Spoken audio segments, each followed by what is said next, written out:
really, really good data on choline. We're talking randomized controlled trials where they supplement with specific amounts of choline in two groups of pregnant women and then look at their pregnancy outcomes, how their baby's brain development is. And this study has now reported all the way up to age 7. And when you have women who have consumed double what the recommended amount of choline is during their pregnancies, their babies test better for cognitive function, reaction time, all sorts of different tests of intellectual function, all the way not only in toddlerhood, but all the way through age 7. And that's regardless of what they ate in infancy or toddlerhood or childhood. It's regardless of their choline intake later on. There is like a very specific period of time during pregnancy where you can optimize their brain development by having enough choline.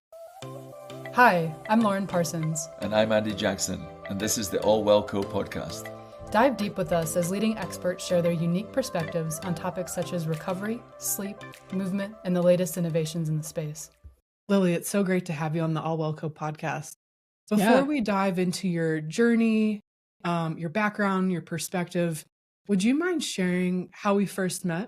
Yeah, I believe it was through Robin Spangler of Nutrition by Robin, I think, connected us. And yeah, I really appreciate the invite to come on the show. Awesome. Yeah, she's great. Cool. Well, let's get into it. So your work has had a major impact on how we think about prenatal nutrition, which is amazing. Can you share your journey into this field and what led you to challenge the conventional guidelines out there? Yeah, so it's an interesting story. I mean, I kind of ended up in the prenatal space a little bit by accident. There was an opportunity early on in my career to work with the California Diabetes and Pregnancy Program, which focuses on all types of diabetes in pregnancy, but primarily gestational diabetes. And so it was through that I got sort of a window into the prenatal nutrition space. It led to a clinical job with a perinatologist as their head diabetes educator and nutritionist. And it was in that role that I started, as a good dietitian, following the guidelines and seeing that they actually didn't help my clients' blood sugar levels get better. And sometimes they made them get worse. So naturally that led to some questioning. I've always been a person, I've been interested in nutrition since I was a teenager. And so I had been introduced to more of a real food ancestral kind of template for eating a long time before I even went through my training as a dietitian. So, looking at the conventional meal plans and guidelines, I wasn't entirely convinced, but there's a lot of concern over doing anything different than the guidelines, especially when it comes to pregnancy, because you also have to be thinking about the baby's development. So looking at clients' blood sugar levels, seeing them not getting better, naturally, I'm going to look into the carbohydrate guidelines because that's the macronutrient that has the greatest impact on blood sugar levels. And that was a bit of a window into, wow, we've made a lot of non-scientific assumptions about nutrient requirements, not only population-wide, but for pregnancy as well. And I saw that we had a lot more wiggle room to play around with the carbohydrate levels. And then naturally that led to looking into the protein guidelines and the fat guidelines and the micronutrient guidelines. And it kind of just snowballed from there. So my first book, Real Food for Gestational Diabetes, outlined the approach that I had developed for managing the condition that worked significantly better than the conventional guidelines. We reduced the proportion of our clients that required insulin by over half with my recommendations and had all the evidence to back up the safety for what I was saying. And then it became hey, why don't you write one about regular prenatal nutrition? And after going through pregnancy myself and seeing how incredibly lacking the nutrition education is, you're lucky if you even get a pamphlet from a provider. Really? And how much extra digging I had to do on my own to answer all of these various questions. I'm like, okay, I actually do think this is enough information for a second book. And that's what led to Real Food for Pregnancy. So I guess it kind of just snowballed from, you start with one guideline and you're like, okay, this isn't quite right. Wow, the evidence they use to suggest that this is in fact true is so shoddy, is so lacking. There's just this huge gap between new research making it into guidelines. It's over 17 years before new research makes it into guidelines and into practice. So that's kind of how it all started. Mm-hmm. That's fascinating. I have a 27 and a 29-year-old, so I can't remember back that far in terms of the guidelines that were given. That was back in the UK. But I do remember there being a ton of guidelines after the baby was born. There was a whole load of stuff that I remember being given pamphlets about, what you should feed and how long you should breastfeed and all that type of stuff. But so what you're saying is that even to this day, this whole nutritional advice for prenatal that just doesn't exist. There are guidelines. They're just really outdated. So, they make adjustments to the dietary guidelines for America every 5 years or so, but they really have not significantly shifted those in decades. I mean, those were first established in the 1980s, and they have barely shifted over the years. We're still recommending a fairly similar ratio of macronutrients, fat, protein, carbohydrates. We're still recommending limiting foods high in saturated fat and cholesterol, even though the evidence doesn't support that. I mean, not much has changed. So they are there, but I mean, it's 7 ounces of protein foods per day. It's 6 to 11 servings of grains or carbohydrate sources per day. I mean, it's the same old stuff that we've all been told since the 80s. Yeah. Well, you mentioned some of this already, but you've authored Real Food for Fertility, Real Food for Pregnancy, Real Food for just say it for me, Laura. Gestational, thank you, diabetes. Sorry, Scottish English is totally different.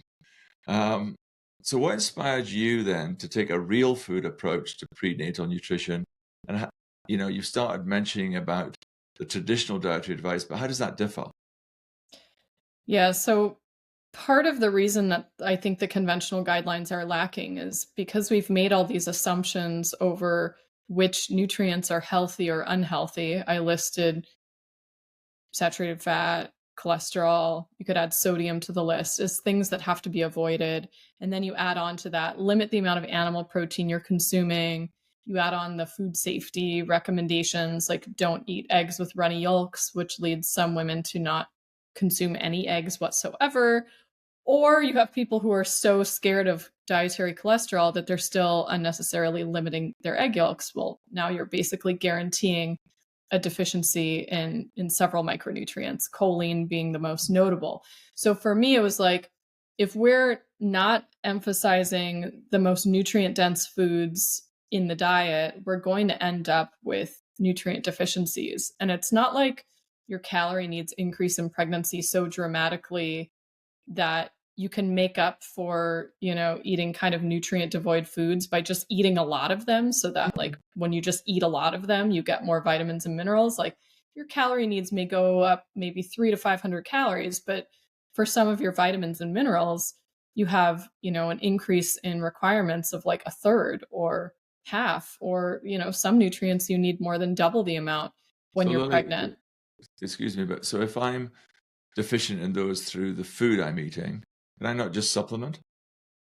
You can, and I do recommend a prenatal supplement as sort of an insurance policy, but there's a huge range of quality of prenatal vitamins on the market. I mean, there's no standard like government-led guidelines on what can or cannot be called a prenatal. So you have some prenatals that are, a 1 a day. I'm just going to tell you flat out, it's impossible to fit in all the nutrient requirements for a pregnant woman into a single capsule or tablet, because some nutrients simply are bulky. They take up a lot of space. So you have a 1 a day, that's called a prenatal. You have an 8 a day capsule, prenatal. They're both called a prenatal, but it's entirely different what's provided. On top of that, there's, nutrients work together synergistically in our food.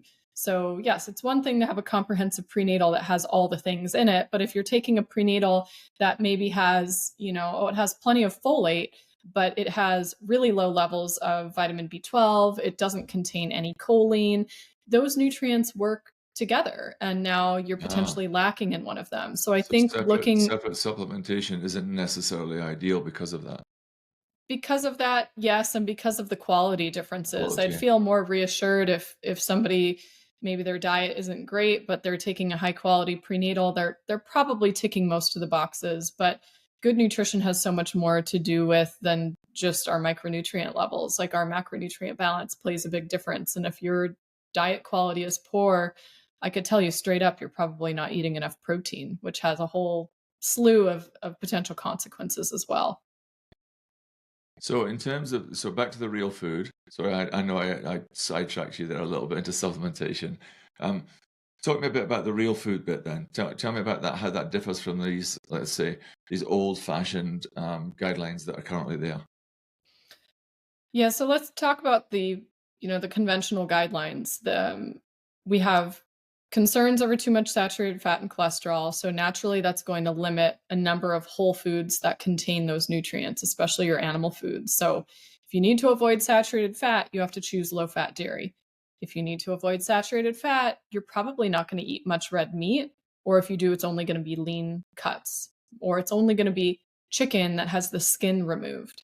As you start like taking pieces out of whole foods, you start creating a potential void for nutrient deficiencies. So you take the skin off the chicken, and now you're probably not going to get enough of the amino acid glycine, which your body needs for collagen production. And collagen production is way up in pregnancy because your whole body is growing and stretching and accommodating this baby's growth. And your uterus uses a lot of collagen. The amniotic sac uses collagen. The baby's bones, skin, hair, nails, internal organs, that uses a lot of collagen. And so now we have, a potential issue for a deficiency there. You start to take all the animal fat out of the diet to limit the saturated fat and cholesterol, and you open up Pandora's box with insufficient vitamin A intake or vitamin D or vitamin K2. So as you get more like, ooh, this nutrient is bad, and you fall into this, I call it the nutritionism trap, you end up with all these other potential consequences coming down the line. Our conventional guidelines, they recommend whole grains, but per the guidelines, it's aim for half your grains whole. That means it's perfectly permissible to eat half your grains as like refined white flour and enriched flours that go into, Wonder Bread and stuff like that. Already 85% of the grains consumed in the US are refined grains. You look at the average calorie consumption of a typical American, and they're getting 58% of their calories from ultra processed foods, most of which are things that are made with white flour, white sugar, all these refined carbohydrates. Like, we don't need to be encouraging more of that. People are already doing it. Food. So my opinion is we need to be getting people to eat, make every calorie count. Like, you want to get the most nutrient density per bite. And the way you do that is through whole foods, a whole food omnivorous diet, animals and plant foods together. And the less you start taking things out of foods, the less we're going to have issues. So yes, that includes things like, if you're going to eat whole grains or eat grains, eat them whole rather than refined, but also dairy foods. If you're going to have dairy, have full fat, so you're getting all the fat soluble nutrients in there. And also the cholesterol, which your body needs more of for the higher hormone production that your body has to do in order to sustain a pregnancy, right? All of these things work together. If you're going to have eggs, have the whole egg. If you take out the yolk, you're taking out vast majority of the micronutrients. So we just need to be looking at things like as they come to us in nature, instead of picking things out. Oh, I don't like that part because it has fat in it. That this is just outdated 1980s thinking. Well, that's where I was kind of going to go with this, is that obviously a lot of this refined food and that process came after the Second World War, because they needed to create mass food, etc., because there was all sorts of supply issues, etc. So that's obviously very, very dated. And you're right. We do seem to live in a world of what not to do. A lot of people want to tell you, don't do this, the guidelines, don't do this, don't do this. So let's flip this on the head and let's say, okay, what would be the ideal prenatal diet that looks, what does it look like in terms of real foods? Yeah, so it looks like emphasizing protein-rich foods whenever you can.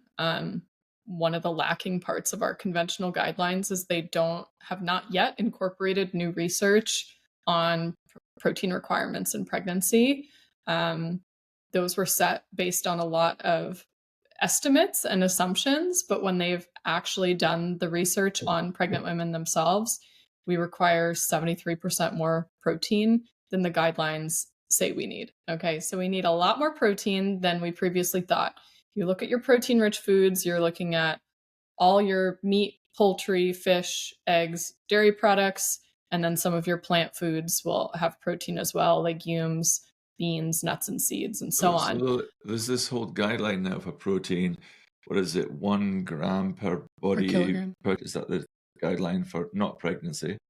Is that? That's So what I If keep it's hearing. an actual guideline. That's what I keep Outside hearing of people promoting. pregnancy, outside of pregnancy, the RDA for just adults is 0.8 grams per kilo.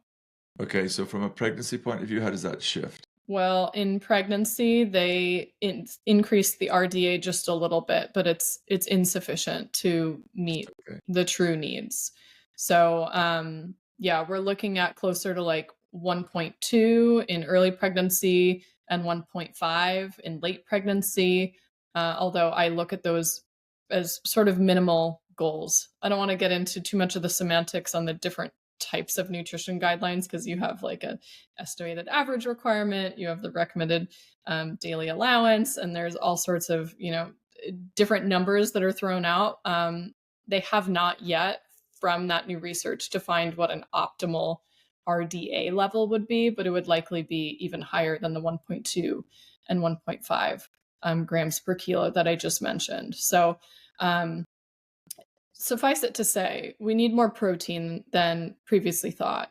Okay. The other part about this is that our protein-rich foods are actually the most micronutrient-dense foods on the planet. They have the highest vitamin and mineral concentration relative to other foods, for the most part. There's a few exceptions, right? Some plant foods are much higher in, folate or potassium or things like that. But for the most part, our animal foods really do provide a lot of the nutrients that are tricky to get or not even available in other foods, like vitamin B12, preformed vitamin A, vitamin K2, really well-absorbed iron, heme iron, well-absorbed zinc. Like these are things that are highly concentrated in animal foods, and those are also the micronutrients that pregnant women are often lacking in.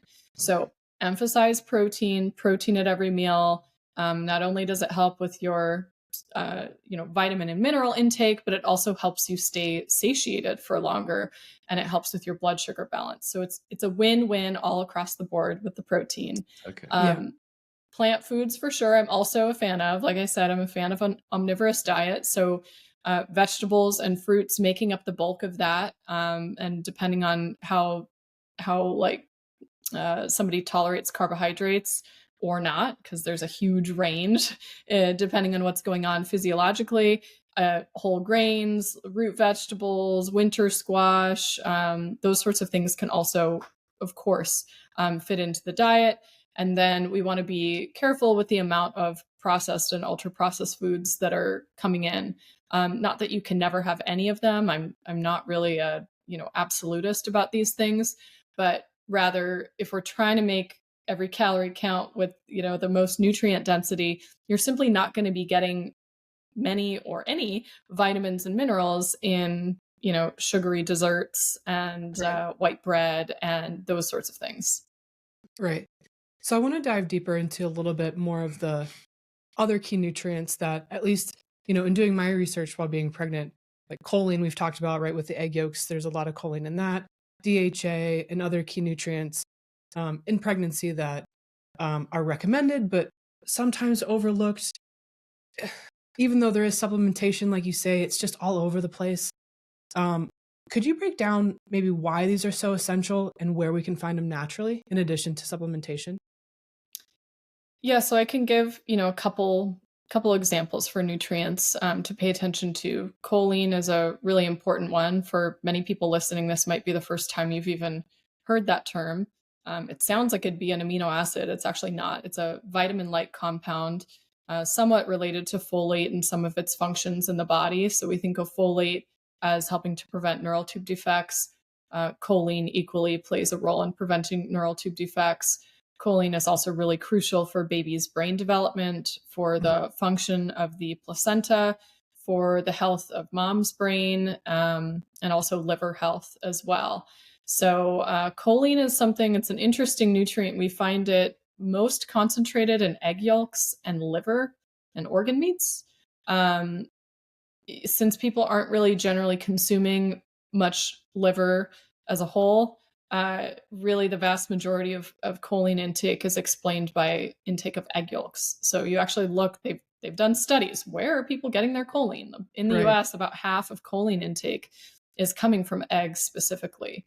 But you look at how likely are we to meet the recommended amounts, and it's like 94% of pregnant women are not consuming enough choline. So we run into some issues here. We have really, really good data on choline. We're talking randomized controlled trials where they supplement with specific amounts of choline in 2 groups of pregnant women, and then look at their pregnancy outcomes, how their baby's brain development is. And this study has now reported all the way up to age 7. And when you have women who have consumed double what the recommended amount of choline is during their pregnancies, their babies test better for cognitive function, reaction time, all sorts of different tests of intellectual function, all the way, not only in toddlerhood, but all the way through age 7. And that's regardless of what they ate in infancy or toddlerhood or childhood. It's regardless of their choline intake later on. There is like a very specific period of time during pregnancy where you can optimize their brain development by having enough choline.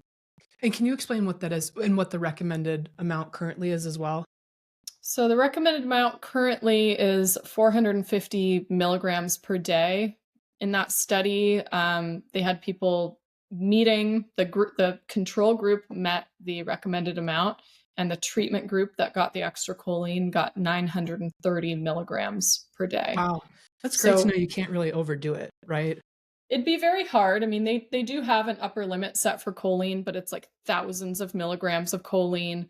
It would be pretty much impossible to do that from diet alone unless you're eating just 10,000 calories a day or some like ridiculous quantity of food. It'd be really tough to go overboard. Part of the reason that, this is a nutrient I like to highlight is that, this is the most recent nutrient that was added to the list of essential nutrients, meaning it's something you have to consume. Your body cannot make enough of it on its own. Right. And that data was based entirely on adult men.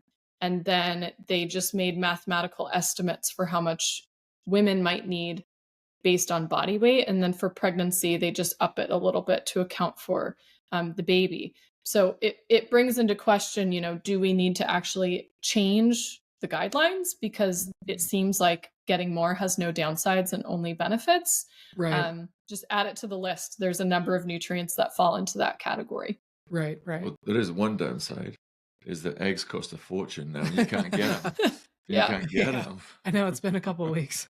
Yeah. It is interesting. And maybe, do you think because the research is just so new that choline isn't highlighted as much? Because, they tell you about magnesium during and throughout pregnancy, at least your OB, right? Your GYN, just kind of where you get your resources. But choline, not really. They say take it prenatal.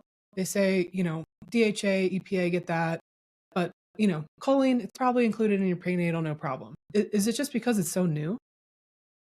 And that is a lie, because it's usually not inclued in prenatal vitamins. That's in one most, of those. not. No, I mean, in mine, I did the research, right? Like, I know, of course, it's in you're mine, taking a good one, I'm sure. But for OBs to think that you're getting much into prenatal, it's bulky and it's expensive as a supplement ingredient. So for manufacturers who want to keep the cost down and the pill count down, because for consumers, it's appealing to just take one a day, of course. They often just will leave it out or put in like pixie dust amounts, like 10 milligrams of choline. Like that goes nowhere when on the low end, you're aiming for 450 milligrams.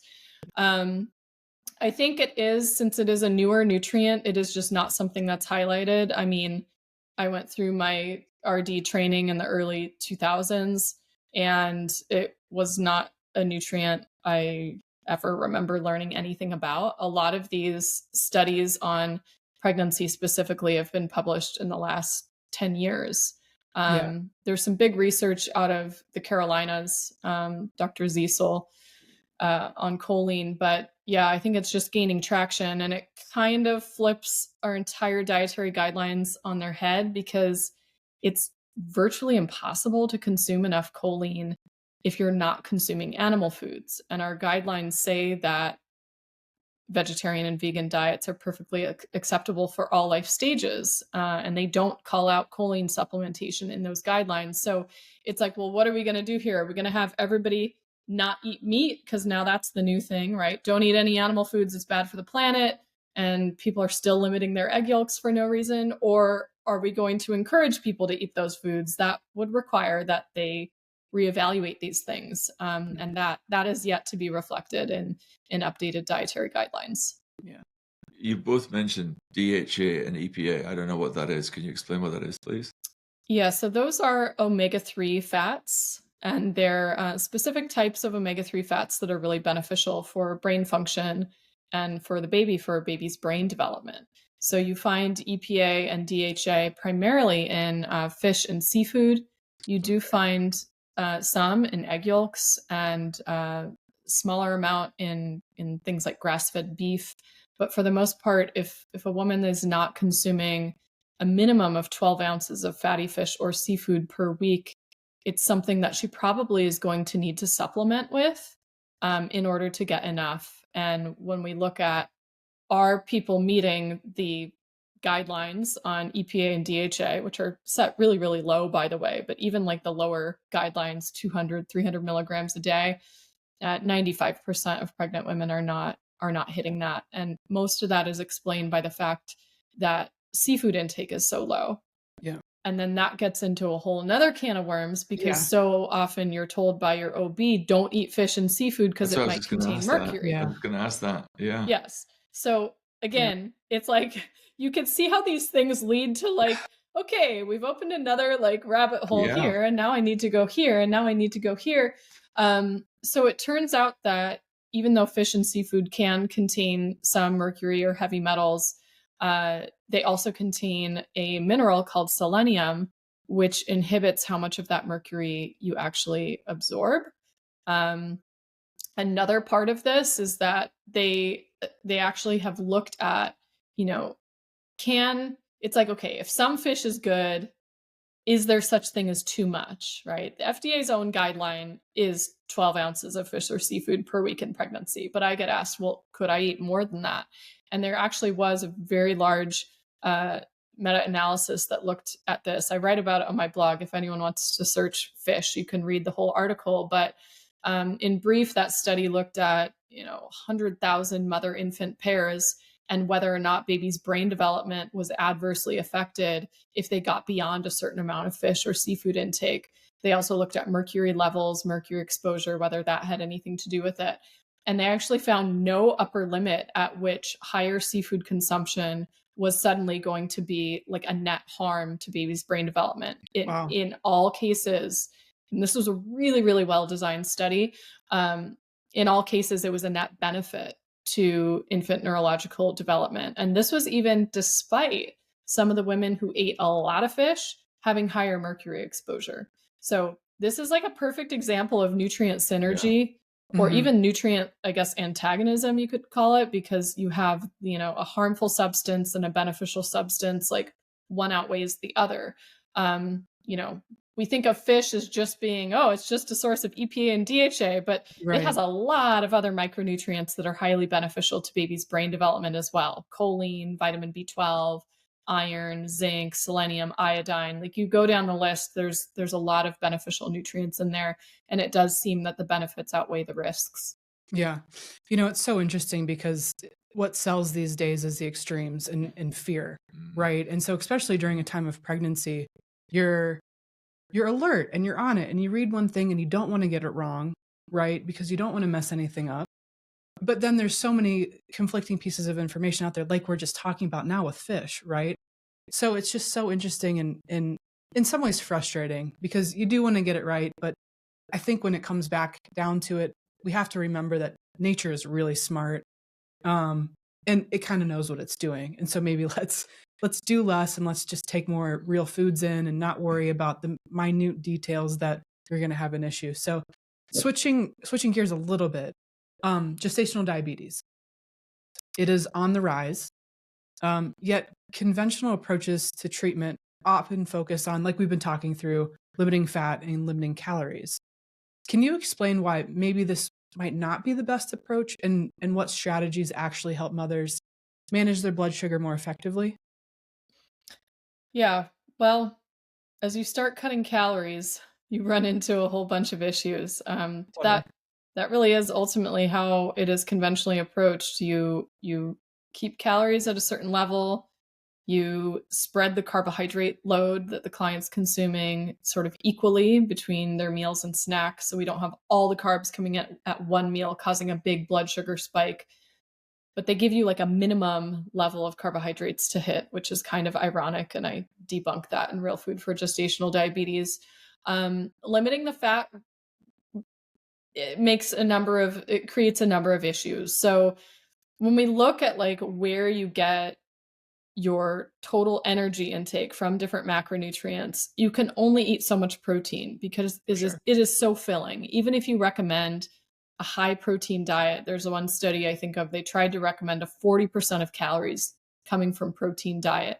Even when the participants were meeting with a dietitian to try to meet that, they maxed out at 26% of calories from protein. So you're only going to get so far, right? Let's just say like 25% is a ballpark. Yes, it's possible to do more of that, but just for the purposes of this conversation, you have the remaining 75% of calories coming from carbohydrates and fat.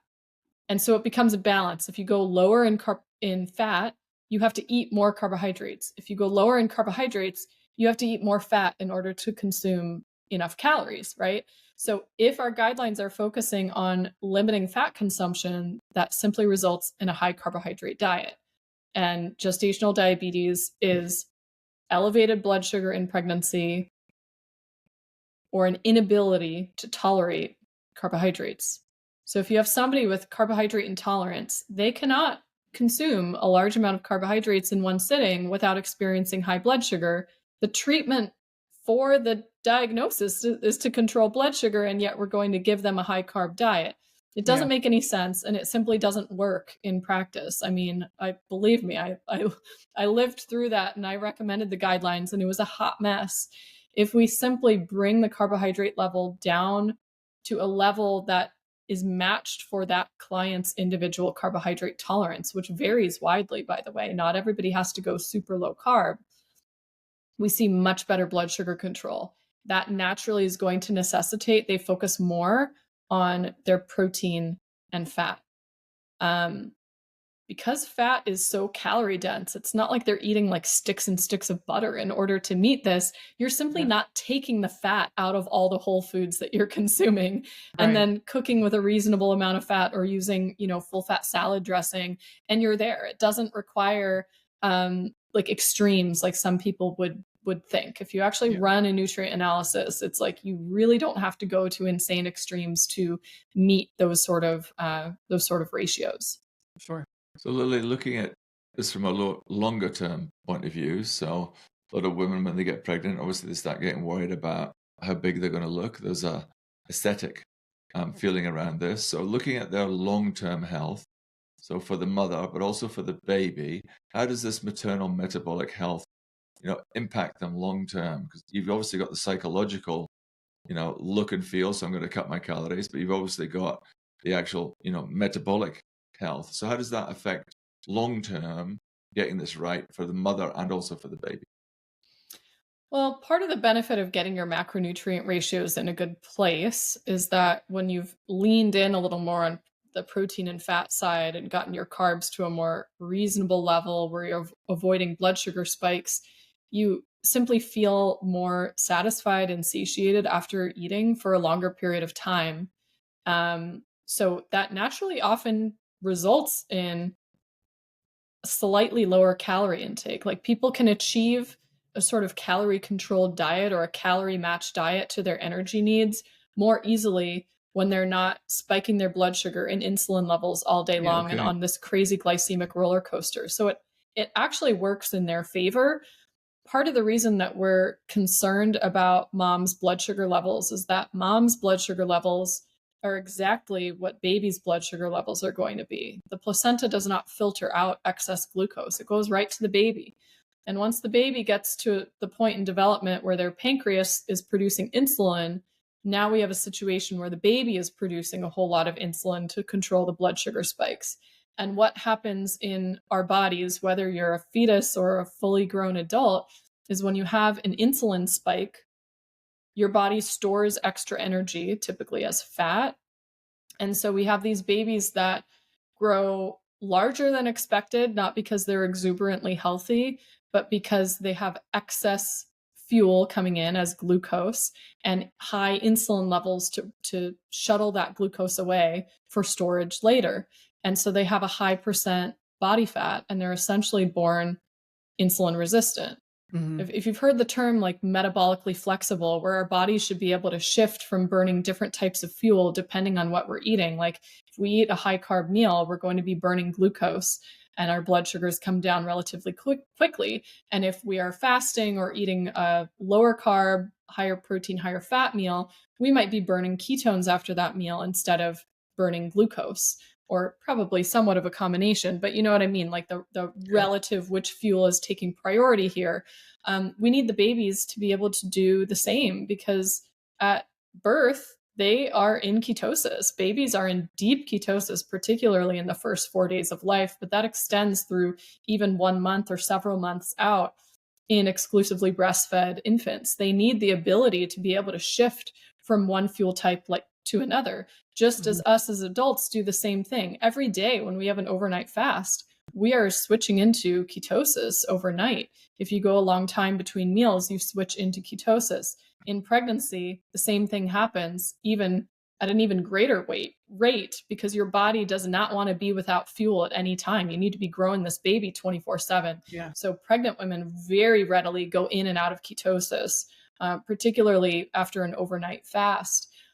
So if that baby isn't getting that signal of metabolic flexibility and the only fuel they know how to burn is sugar, then by the time they're born, not only are they like larger than average, which can present some issues with birth complications, but you cut that umbilical cord, that sugar supply, right? Just gets completely cut off. But that baby is only adapted to sugar. So they have that high insulin levels, which tanks their blood sugar, neonatal hypoglycemia, which can be a medical emergency depending on how severe, and they really struggle with adjusting to life outside of the womb. But not only that, those babies, as they grow older, are already pretty much pre-programmed to be insulin resistant. So their risk for developing type 2 diabetes or becoming obese is anywhere from 6 to 19-fold higher than compared to a baby born to a woman who did not have gestational diabetes or who had really well-controlled gestational diabetes. Because the diagnosis doesn't guarantee that anything bad is going to happen to mom or baby. It is how it is managed. How well is it managed? Yeah, makes a lot of sense. Let's talk about the role of hormones with this real food nutrition approach. How does play in balancing hormones during pregnancy? And I guess from that, what should women prioritize postpartum to support recovery? I mean, we talk about postpartum depression and certain things like that. Your hormones are just all over the place. What should we be focusing on to get us through that? Yeah, so hormone production and balance is a bit complex, and things shift in pregnancy because you're not you have the placenta now producing a whole lot of hormones. Once that is, fully formed towards the end of the first trimester, early second trimester, I mean, the placenta plays a huge role in hormone production. Yeah. But we do need raw materials for building hormones, just like you need materials to build a house. You're not going to build it out of air. For hormones, you need cholesterol as the backbone for all sex steroid hormones like progesterone and estrogen, which are at such higher levels during pregnancy. And yes, our bodies can produce some cholesterol from our liver, but we have studies in women who've had their fat intake intentionally restricted as part of the study. You see lower estrogen and progesterone levels anywhere from 20 to 50%. So that to me is a major red flag for like a low fat diet in pregnancy, because you're not providing your body the raw materials to keep hormone production where it should be. There's also a number of micronutrients that play a role in the production and regulation of hormones that we want to be thinking about. Or fat soluble vitamins like vitamin D, which in and of itself is a hormone rather than a nutrient. It's kind of silly that we call it vitamin D, but it's a hormone. Production of vitamin D is way upregulated during pregnancy to levels that would be considered toxic outside of pregnancy. Okay, they call them super physiologic levels. The way that our body manages vitamin D in pregnancy. We need to be thinking about how do our bodies now excrete the hormones that have done their job and have kind of been used up, and our body needs to get rid of them. And some of those conversions happen within the liver, so we want to be supporting liver health. But then furthermore, those used up or excess hormones are excreted via the stool, and we need sufficient bile flow and fiber to help to excrete those hormones. So supporting that might look like getting enough protein would be key for liver health, enough selenium, enough glycine, which is that amino acid in collagen-rich foods especially, enough cysteine, an amino acid that's in protein. Those would be really key for supporting liver health and detoxification. And then fiber, you're looking at all your fiber-rich foods, right? So beans and legumes, vegetables and fruit, coconut, chia seeds, avocado. These are all things that would have quite a bit of fiber. Okay. I'm not an expert, obviously, in pregnancy for lots and lots of reasons, but I hear a lot about iron supplements. They're talked about a lot in pregnancy. Do you think iron supplements are always necessary during pregnancy? I don't, because not everybody is actually iron deficient. Iron supplementation opens a whole can of worms, and there's been a lot of studies looking at, should we be supplementing everybody or should we only be supplementing when necessary?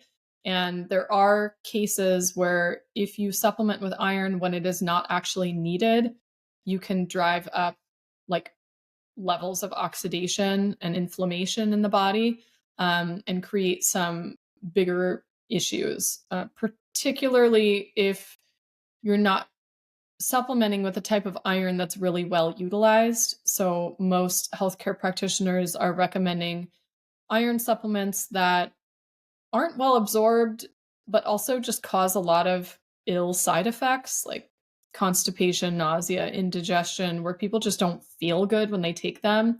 This would be like ferrous sulfate or ferrous fumarate. These are the ones that are like prescription iron supplements. Ironically, they're some of the worst.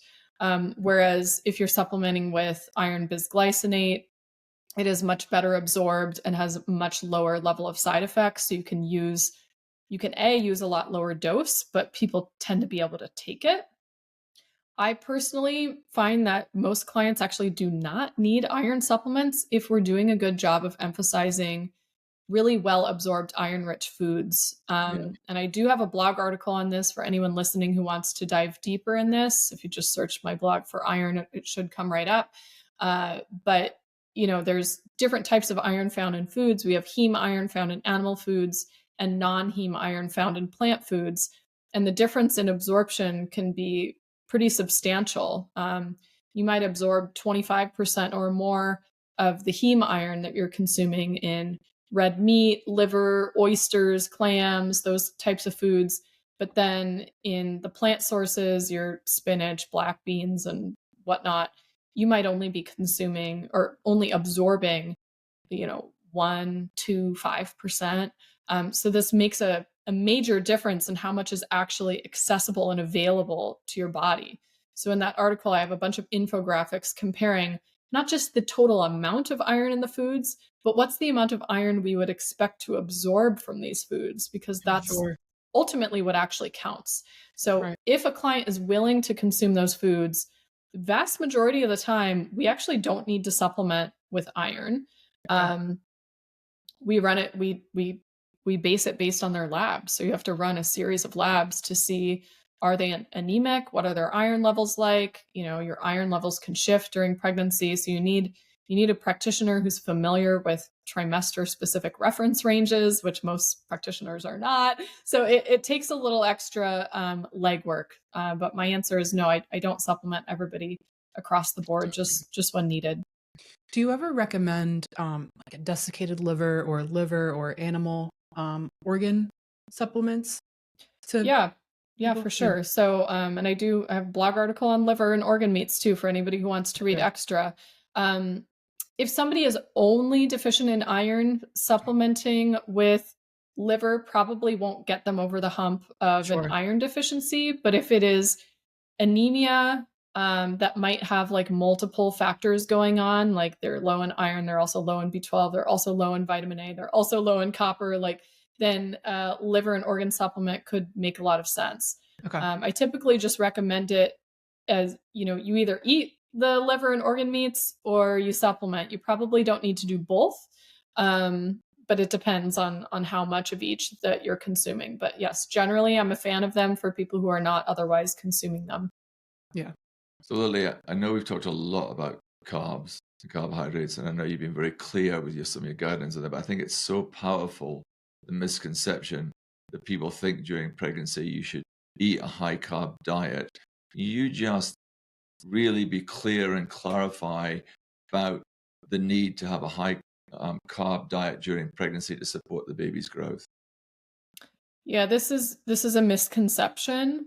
And this was actually like the biggest reason that I undertook writing Real Food for Gestational Diabetes, because that advice, nobody is going to recommend a low carb diet if they believe that it's going to harm the baby. Yeah. And it's beyond just people being concerned that it will interfere with baby's growth to not have enough carbohydrates.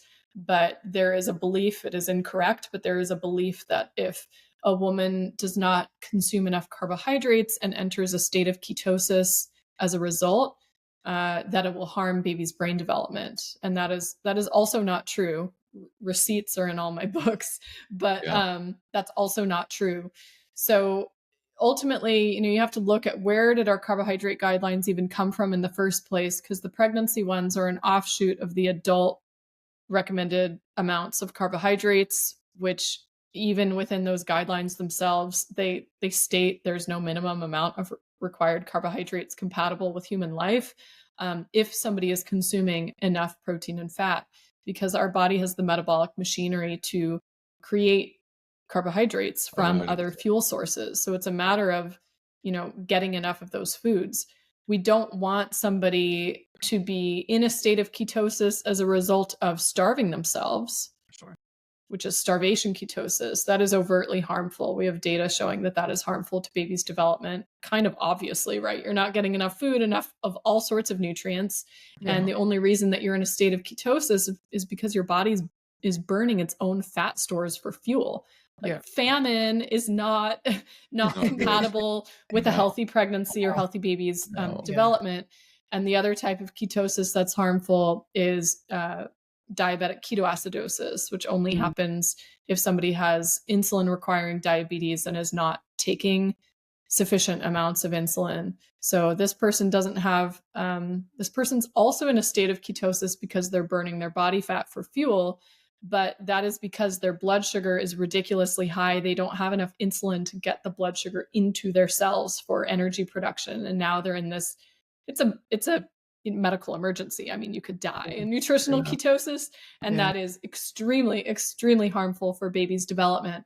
But because medical professionals aren't taught about the different types of ketosis, I certainly wasn't, and I'm also a certified diabetes educator, they simply assume anything with the word ketone is medical emergency and overtly harmful, instead of thinking through the nuance of why our bodies might or might not be in that state. So I can tell you, I've never had a client who's had an issue with their baby's growth, regardless of the amount of carbohydrates they consume. Now, that said, I don't recommend people just cut carbs willy-nilly for no reason. I think carbohydrate foods can also provide a lot of different micronutrients for us as well. Even though our protein foods tend to be the most concentrated in micronutrients, there are things in carb-rich foods that are beneficial for us. I already mentioned fiber. We have, magnesium, potassium, folate, vitamin K1. There's all sorts of different nutrients in there that are also beneficial, and we can run into issues with deficiencies in some of those when you have somebody just suddenly going, full carnivore for no good reason. I think you need a balance. And so I only recommend that people restrict their carbohydrates to the level that they achieve blood sugar control. So I call it eating to the meter. I'm not just putting people on a ridiculously low carb diet just because, nor do I eat that myself. I still consume carbs. It's you're eating it within in balance to your other macronutrients and in an amount that your body can handle and still maintain healthy blood sugar levels. That's the key. Yeah. So Lily, I think you've answered this question for me in that last comment, but fasting is not a good idea during pregnancy. Not a good idea in pregnancy. And I've got a blog article on that one too. If you want to look up intermittent fasting, it'll pull up an article on my site. There is research on it because there are some religious groups who engage in some sort of fasting for religious reasons. And generally speaking, not a great idea. I wouldn't recommend it. And just even outside of pregnancy for women's hormone levels, it's a stressor on your body. And as your body senses stress, and not even just thinking about your nutrient intake often being affected by fasting, but if you're in a state of stress and low blood sugar, you stimulate your adrenals to produce a bunch of cortisol to bring your blood sugar back up. And it's like, it's stressful to your system, and it does end up affecting hormone production as well, unless it's done in like a very specific targeted way for somebody where it's actually indicated. Because there are cases outside of pregnancy where I might use intermittent fasting, but during pregnancy, I don't. Okay. Yeah. For those women listening who want to apply these insights, where's the best place to start improving their prenatal diet? I mean, I would start by taking a look at your breakfast and seeing what you're consuming and how you feel after that meal. The number one place that people get it wrong is by not skipping breakfast altogether, which is so common, or only having coffee. Coffee is not breakfast.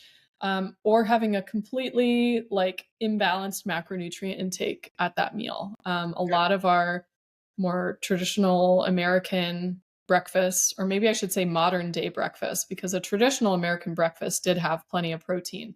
Nowadays, people do, cereal or oatmeal or a bagel or a smoothie that's mostly fruit. They're just not getting enough protein and fat at that meal. They're just getting all carbs, and you're setting yourself up for a big blood sugar spike and crash, which then sets the stage for blood sugar dysregulation and hormonal dysregulation for the rest of the day. So the first place I would look is breakfast and try to get enough protein at that meal. For most women, I'm aiming at least 25 grams. It depends on your body size, activity levels, and so on. Some need 30, 35, or even 40 grams of protein at breakfast. It really just depends. Mm-hmm. But if you can hit 25 grams, that's great. People think, an egg is great high protein breakfast, and eggs are a source of protein. Yes, but they have 6 or maybe 7 grams of protein per egg. So you're going to need a couple eggs, or you're going to need an egg or two alongside another type of protein to get you to that 25 grams. I do also have a blog article on high protein breakfast. There's a lot on my site, all free, by the way. But people need to really take a hard look at their breakfast. When we get that dialed in, it's like 90% of the other nutrition and health issues are either fall into place or are easier to address when we've hit that one. Okay. And that is regardless of whether we're working with somebody who's, underweight and needs to gain weight, somebody who's overweight and might benefit from weight loss, whether you're second trimester, third trimester, just had your baby, trying to conceive. It doesn't matter which stage you're in, you're still going to benefit from getting that part right. So protein at breakfast. Yeah. I don't think I'm getting enough. after those numbers you just threw out. So it's good to know. We've talked a lot about the gaps in prenatal care and nutrition research today. What would you love to see addressed in the next couple of years? Come on, what should RFK do for you? Yeah, I'm cautiously optimistic that we might Yeah. see some shifts here, because there are some heavy hitters in there that have done a lot for advocating for change in dietary guidelines, like Nina Teicholz, for example. So I am hopeful. They almost need to be dismantled completely in order to elicit change. So we need to look more critically at the macronutrient ratios that are recommended. Our carb guidelines are 45 to 65% of calories from carbohydrates. It is way too much. I think it should be more in the range of maybe 15 to 30, or even like 15 to 40. You do have a rare individual who can handle a higher carb intake, like an athlete or something. But we need to offer low carb as an option. We need to revise our protein guidelines. We have had protein researchers sounding the alarm for the past 20 years on how our guidelines need to be updated. Optimal amounts probably are in the range of anywhere from like 1.2 to 2.2 grams per kilo. At that upper end, we're looking at a gram of protein per pound of body weight. And some individuals might even need more than that, but we need to allow people the choice for that. Sure. In some of our guidelines, they actually do say, anywhere from 10 to 35% of calories coming from protein. That's within the current acceptable, they call it acceptable macronutrient distribution range, AMDR. That's in there. But you look at the RDA for protein, it's like 10 to 12% of calories from protein when you calculate it out. So we need more acknowledgement to go higher on protein. And then we need to just completely remove the cap on dietary fat, remove any warnings against saturated fat, and remove any warnings against dietary cholesterol, remove any warnings about dietary sodium. I know we didn't get into that today, but that needs to all just go away. And we should have our emphasis on reducing intake of ultra-processed foods, added sugars, and all these chemical additives that are in our foods. So we also need to completely remove guidance that a vegan diet is perfectly appropriate for all life stages, because that is just overtly a lie. I devote a whole chapter basically to that in Real Food for Fertility. And I know we didn't get into that today and don't have the time, but that's my short list of things that I would change. America would look much different, I think, if we could even just get some of those things. So just a handful, just raising the protein alone would go a long way. Yeah. I mean, this is fascinating for me, not just the whole pregnancy piece, but generally, I think we have to get you back, Lily, and to do some other subjects with you here. But so where can people find your work? You got any upcoming projects or research you're excited about? Yeah. So first, on where you can find my work, my website, lilynicholsrdn.com, is the best place. I've referenced several blog posts in this article. There's hundreds of them on my site. There is no paywall. I'm not on Patreon. You don't have to pay me anything. It's my gift to the world to try to help people get better information in their hands and feel better. There's a bunch of freebies on my site. You can download the first chapter of Real Food for Pregnancy for free. On realfoodforfertility.com, you can download the first chapter of that book for free. So if you are not currently pregnant, I would recommend the fertility book. We do also cover male fertility in there as well. So do check out that book if you are planning a pregnancy. Yeah. Real Food for Pregnancy is appropriate if you are currently pregnant. And then if you happen to get diagnosed with gestational diabetes, you can add on that book as well. They're all complementary resources. Really, the only overlap is in the very basic information, like definition of macronutrients is not going to be all that different depending on your life stage, right? But the amounts and the reasons and the research to support those levels, that is all different. All of them have different meal plans, different recipes, so they're all different and complementary. As for other resources, I do train practitioners via the Institute for Prenatal Nutrition. If that applies to anybody, you can find that on my site under services. I also have individual webinars available via the Women's Health Nutrition Academy. As for social media, you can find me on Instagram most of the time, and my handle's the same as my site, so Lily Nichols RDN. As for what's next, I've been really leaning into mentoring practitioners via the Institute for Prenatal Nutrition. That takes up the majority of my time these days.